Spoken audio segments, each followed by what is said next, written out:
Hello friends, welcome to my channel. हा माझा तुमच्याबरोबरचा first video आहे जो की मी शेअर करत आहे माझं होममेड फेस क्लीनअप. त्यासाठी मी हे ताट छान रंगवून इथे ठेवलेलं आहे.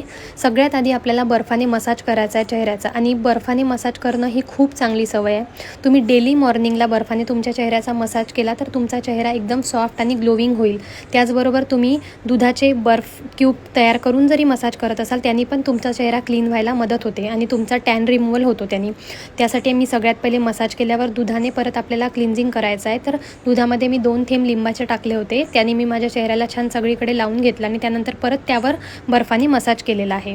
तर बर्फ तुम्हाला डायरेक्ट दुधाचा सुद्धा रेडी करता येतो. तुम्ही बर्फाच्या ट्रेमध्ये दुधामध्ये 1-2 थेंब लिंबाचे घालून किंवा ॲलोवेरा तुम्हाला सूट होत असेल तर त्यामध्ये ॲड करून तुम्ही तसे क्यूब रेडी करून ठेवा. आणि रोज सकाळी उठल्यानंतर तुम्ही 1 क्यूब जरी तुमच्या चेहऱ्यावर चोळला तरी तुम्हाला एका आठवड्यातच फरक जाणवेल.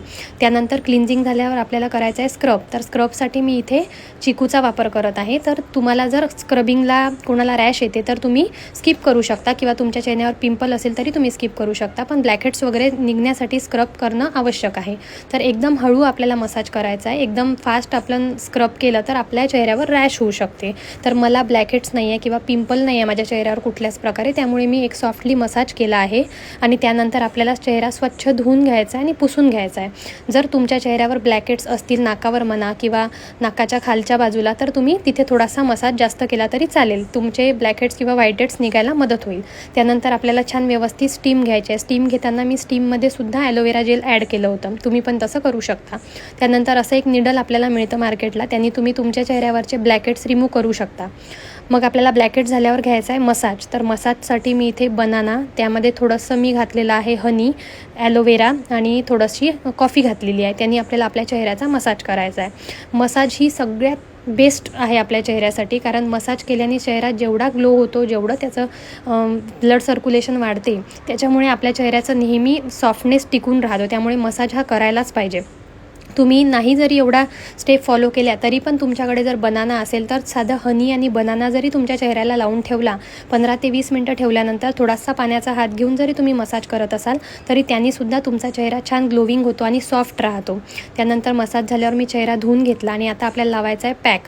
तर त्यासाठी मी यूज करत आहे ही रोज पावडर. तर ही पावडर मी ऑनलाईन घेतलेली आहे. तुम्हाला याची लिंक हवी असेल तर तुम्ही कमेंट करू शकता.